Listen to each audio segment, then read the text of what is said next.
Buenos días, la idea de esta segunda reunión es avanzar un poco más en la idea de lo que es la construcción del Estado y las funciones que este Estado cumple. La idea principal, como vimos en la clase anterior, es que el Estado se constituye en la principal instancia de articulación social. Esto quiere decir en la principal instancia de cómo se relaciona ese aparato estatal con la sociedad civil que lo construye y le da legitimidad. En América Latina, los orígenes del Estado son fundamentalmente a partir de la segunda mitad del siglo XIX. En el caso latinoamericano también la construcción del Estado se ve como un aspecto inseparable del proceso de construcción social. Es decir, se van dando de forma conjunta y simultánea estos dos procesos, donde obviamente la economía, los mercados, las clases sociales interactúan entre sí, van conformando un Estado que les va dando forma a estas clases sociales, instituciones económicas e instituciones de mercado. No son dos procesos, uno primero de construcción del Estado, una determinada clase social, y después la construcción de una sociedad civil dependiente de ese Estado, sino que es un proceso dialógico donde van dialogando, donde se van interrelacionando lo que pasa en la sociedad civil con lo que pasa en el Estado y lo que pasa en el Estado que va influyendo en la sociedad civil. Básicamente, cuando uno habla de Estado, se suele simplificar en dos cuestiones centrales para pensar en las políticas que lleva adelante. Las lleva adelante o por coerción, es decir, imponiéndolas por la fuerza, o por consenso, es decir, de una forma acordada con la sociedad civil. Bueno, la realidad es que siempre en toda política hay un poco de cada una de estas dos cosas. Generalmente en las democracias tendemos a ver mucho más consenso y en los gobiernos autoritarios mucha más coerción. Pero siempre algo de las dos existe. En el caso de América Latina en particular, se puede hablar de tres pactos que se dan en el proceso de construcción del Estado. El primero es un pacto de dominación o gobernabilidad, es decir, un set de reglas de juego necesarias para poder establecer lo que hablamos en la primera clase, la idea de orden. El segundo pacto es un pacto funcional o de división del trabajo, donde se delimitan las competencias y responsabilidades del Estado, de la sociedad civil, del mercado, de las organizaciones sociales. ¿Bien? Es el pacto que tiende a que el Estado lleve adelante las políticas de bienestar común. Para esto también es necesario un tercer pacto, que se tiende a denominar pacto distributivo, es decir, la idea de cómo repartir el excedente económico. Esto después vamos a ver que va variando a lo largo del tiempo y va a ser la discusión que se da en muchas etapas históricas argentinas sobre cuánto debe intervenir el Estado en la economía y cómo debe intervenir el Estado en la economía. ¿Bien? Pero en algún punto esta idea de que hay un actor que algo hace, sea muy poco o sea mucho, siempre existe la idea de construcción de un Estado.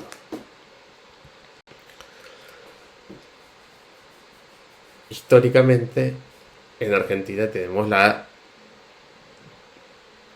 el momento de constitución nacional, se lo da la idea de formalización de una constitución escrita, ¿bien? Con el acuerdo de todas las unidades políticas subnacionales. Esto que le dio al Estado-Nación el reconocimiento de la soberanía política sobre un determinado territorio, el monopolio de la coerción, un sistema fiscal capaz. ¿Esto qué quiere decir? Un sistema donde se pudieran cobrar los impuestos para obtener los recursos necesarios para mantener el aparato estatal nacional, básicamente en un primer momento ejército nacional, sistema de justicia, ¿bien? Y una básica organización burocrática nacional, y la idea de que ese Estado nacional estaba legitimado, producía símbolos nacionales, es decir, la población empezaba a reconocerse a sí misma como parte de ese Estado nacional. ¿Bien? Esa idea de nacionalidad argentina empezaba a interpelar a todos los ciudadanos, y los ciudadanos ya no se sentían bonaerenses, cordobeses o santafesinos, sino que además de ser bonaerenses, cordobeses o santafesinos, se percibían y se sentían a sí mismos como parte de ese Estado-nación que era la nación argentina.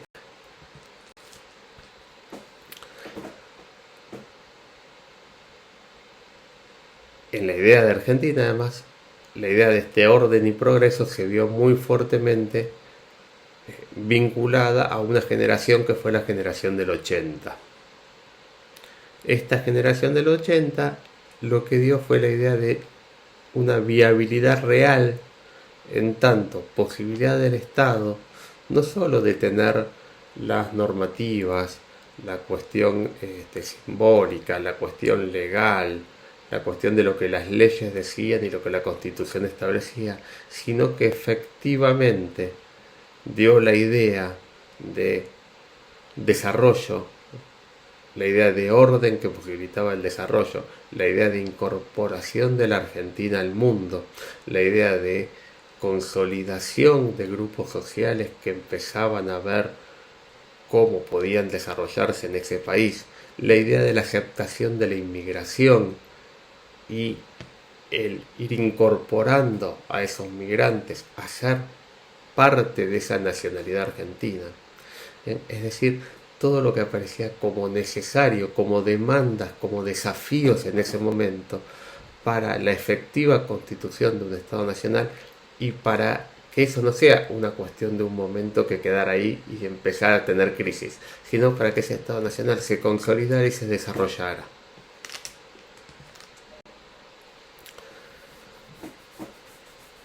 Los Estados nacionales, ¿qué tenían que hacer? Habíamos dicho en la clase anterior que los Estados nacionales en algún punto surgen en competencia con los Estados provinciales o con las burocracias y las instituciones provinciales.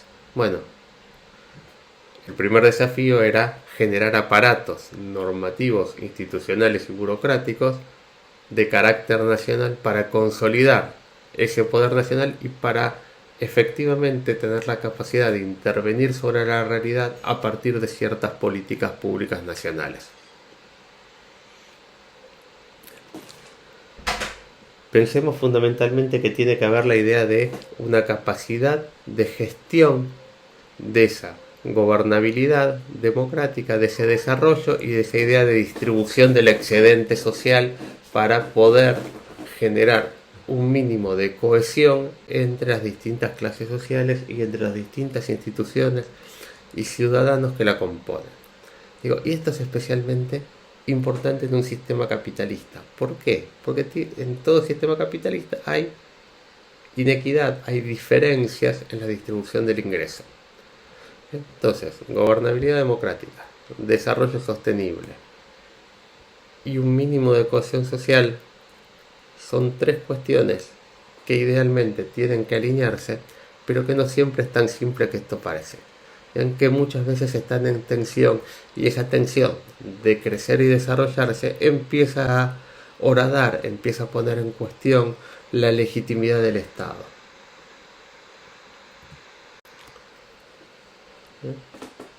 Entonces, ¿qué es lo que tenemos en el Estado? Básicamente, se suele decir que el Estado es lo que hace. ¿A qué se refiere con esto? El Estado se expresa a partir de las políticas públicas que implementa. La toma de posición, lo que debería ser, lo que uno querría que fuera, los debates ideológicos en torno del Estado existen, existirán, ¿bien? Pero lo que hay que ver es lo que el Estado hace. Lo que hay que ver es lo que las políticas públicas que el Estado lleva adelante. Idealmente, el Estado debería ser eficaz y eficiente en resolver todas las demandas que tiene la sociedad civil. ¿Por qué digo esto? Porque, vamos a profundizar un poco ahora, pero la idea es que la intervención estatal surge a partir de ciertas demandas. surge a partir de ciertas cuestiones que aparecen como no resueltas, que aparecen como problemas que plantea la sociedad. Entonces, el Estado respondería idealmente a esos problemas dándole una solución donde se resuelva de manera tal que todos queden conformes. Vamos a ver que esto no es tan fácil, ni siempre se da. Pero idealmente esto debería darse de esta manera. Un problema, una toma del Estado de ese problema y una resolución, que a veces puede ser una acción concreta, a veces puede ser un cambio de normativa, a veces puede ser una desregulación para que la sociedad tenga más libertad de acción vis a vis el Estado. Esto no es ideológico, no es que es de derecha o de izquierda. Este es simplemente un modelo.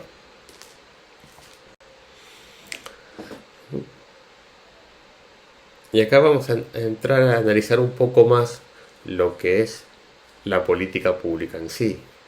Básicamente se hablan de 4 etapas de la política pública. Ver cuál es el problema, hacer un diagnóstico de ese problema, ¿bien? Que el Estado tenga la capacidad de comprenderlo. El segundo punto, ¿qué es lo deseable o posible para la resolución de ese problema? Y acá ya empezamos con una diferencia. No siempre lo deseable es lo posible.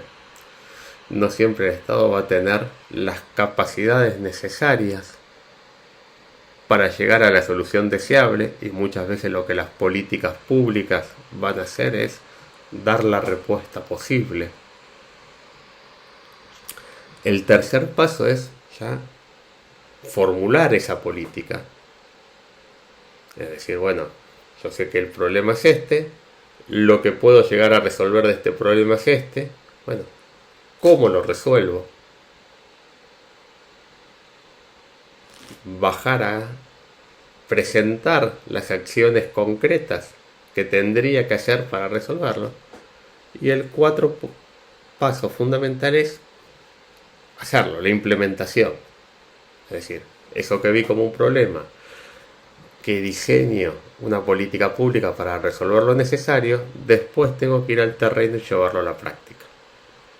Después también va a haber otras cuestiones como la evaluación de esa política pública. Es decir, si la lleva adelante correctamente, si resuelve el problema, que no resolví, etcétera, etcétera. ¿Bien? Pero estos pasos fundamentales es lo que me va a mostrar en la práctica qué es lo que el Estado está haciendo. ¿Bien? Hacia dónde apunta el Estado. ¿Qué sociedad está construyendo ese Estado? ¿Bien? Obviamente, esto el Estado no lo hace encerrado en una torre de marfil, ni su burocracia lo hace aislada de la realidad social. Esto es un proceso en el cual se interactúan con otros actores, en el cual hay negociaciones, ¿bien? En la cual puede haber mecanismos de coordinación con estados subnacionales o inclusive entre diferentes agencias del Estado Nacional, ¿bien? Donde cada uno de estos actores también va a jugar con ciertas lógicas e intereses propios, ¿bien? Pero en el fondo lo que yo voy a ver de lo que el Estado es a través no de los discursos de las autoridades, sino es a través de lo que el Estado hace.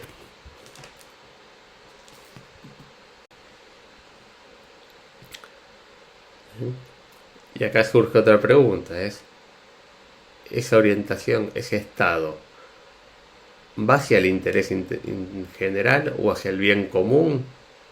Bueno, en principio se dice que los estados y también otros actores del sistema político, como los partidos políticos, tienden al bien general. Y eso es lo que los diferencian de las facciones o de los grupos. ¿Bien? Obviamente esto no es el ideal, de que todas y cada una de las políticas públicas solo tienden al bien general, ni tampoco es, como dijimos en la clase pasada, la idea de que un Estado es solo un instrumento de un grupo, de una clase o de un sector social. ¿Bien? Esta es una constitución que, de acuerdo al momento, a las capacidades de cada uno de los estados, a la fortaleza relativa en cada una de las agendas que deben enfrentar. Esta solución de compromiso que se va dando puede llegar a ser diferente.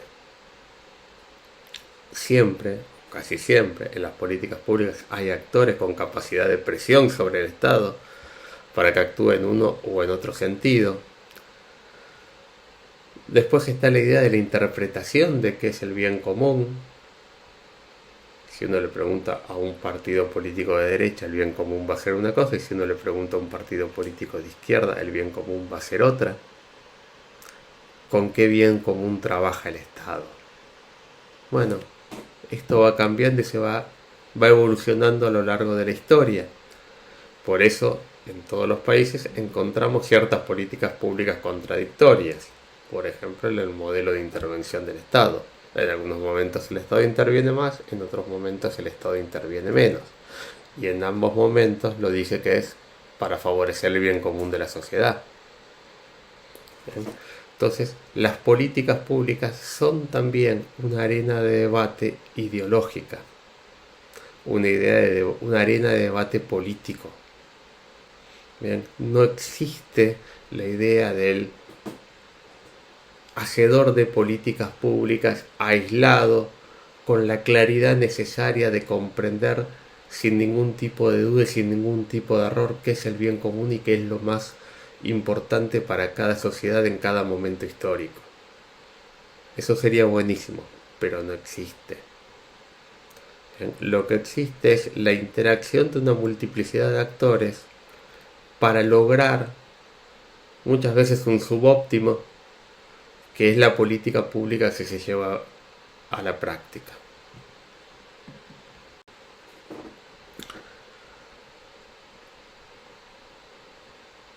Por eso muchas veces se dice que lo del Estado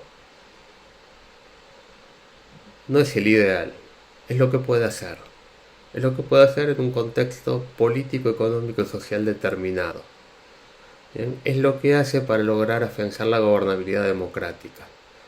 Es lo que hace en busca de satisfacer las necesidades para el desarrollo económico. Es lo que intenta hacer para mejorar la equidad distributiva de la sociedad. ¿Por qué?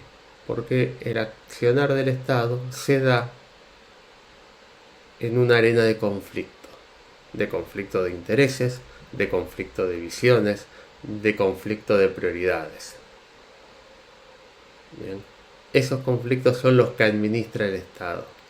Por eso las políticas públicas siempre van a ser, o casi siempre van a ser, la forma de intentar resolver esos conflictos. El acuerdo mínimo al cual se arribó para que esos conflictos no escalen y no impidan la consecución del Estado Nacional.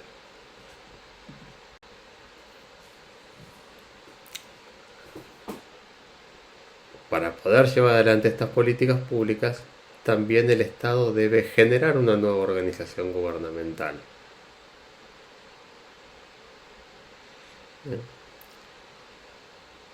Esta nueva organización va a tener que ver con una burocracia, va a tener que ver con apoyos políticos, va a tener que ver con recursos presupuestarios. ¿Bien? Va a tener que ver con el marco normativo que logre gestionar y que logre hacer aprobar para el desarrollo de esta nueva organización gubernamental del Estado. ¿Bien? El Estado extrae recursos de la sociedad a través de impuestos y genera recursos administrativos, burocráticos, institucionales para poder llevar adelante las políticas públicas en beneficio de esa sociedad a la cual le sacó recursos.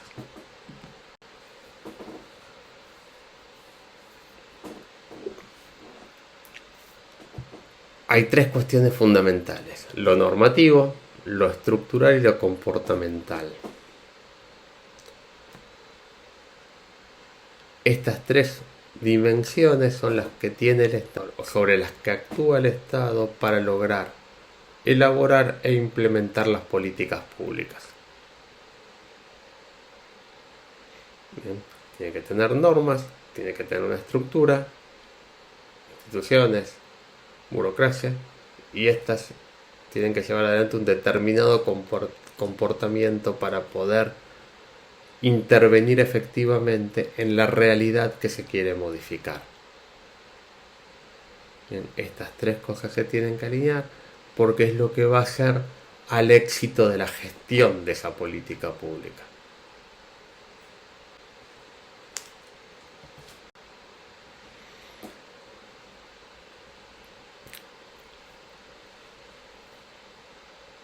El tema de la transformación del Estado y de las políticas públicas. Digo, ¿cuál es uno de los grandes riesgos?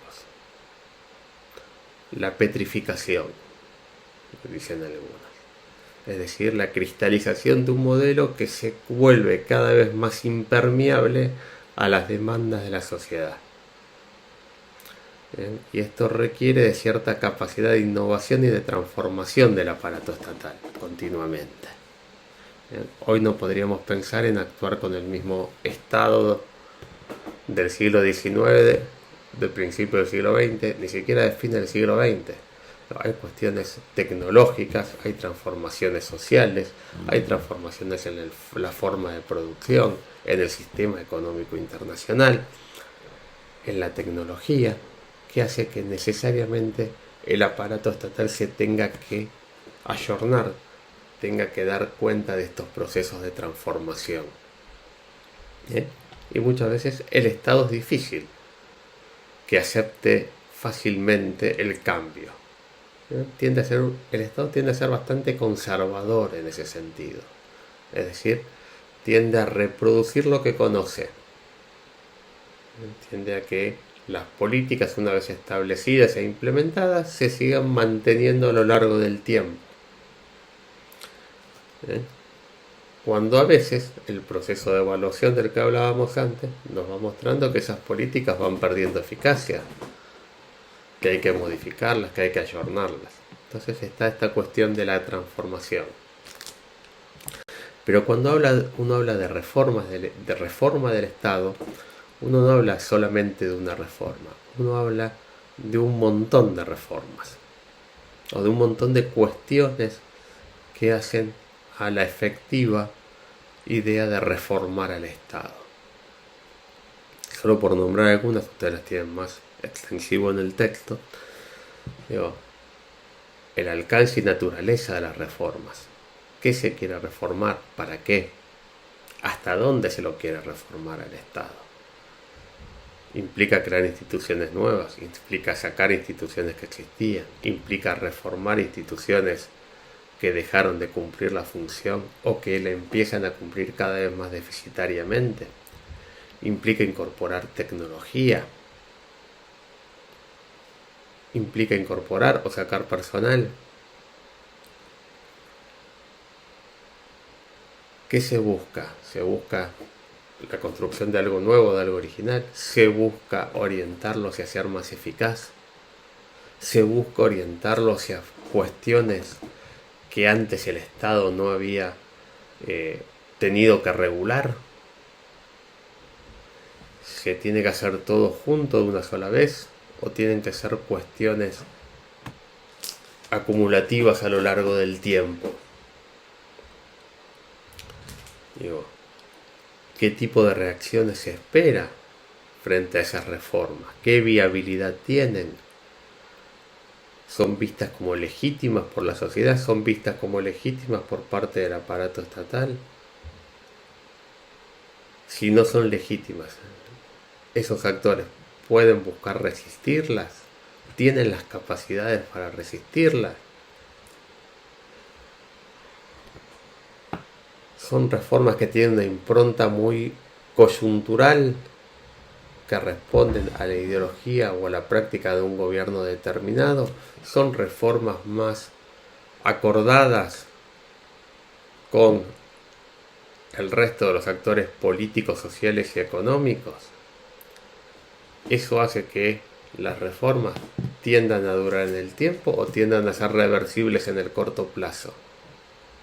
¿Bien? Entonces, cuando uno habla de reforma del Estado, es un título que se suele utilizar muchas veces, pero que entraña un montón de cuestiones que se tienen que empezar a analizar en vista a los actores sociales que están participando, a los intereses que hay en juego, a las capacidades que tiene o que puede llegar a desarrollar ese Estado en el tiempo, a la legitimidad que van teniendo. ¿Bien? Entonces, lo último que les quiero decir en la clase de hoy es que todo Estado a lo largo del tiempo va sufriendo reformas y tiene que ir sufriendo reformas. Y que ese proceso no es un proceso simple, sino que por el contrario es un proceso muy complejo. ¿Bien? Y sobre todo porque lo que se espera es que esas reformas tiendan a generar políticas públicas más eficaces y eficientes que se logren mantener a lo largo del tiempo. Reformar algo hoy para que lo que vuelvan atrás dentro de 3 días es una reforma, pero es una reforma con poco resultado. Es una reforma que genera mucho más costos que beneficios. Entonces, simplemente señalar esto. Los estados no son Petro, los estados se reforman y se deben reformar muchas veces. Pero ojo con la forma en que se llevan adelante esas reformas. Bien. Con esto cerramos la clase de hoy y nos queda una última reunión en la clase número 3.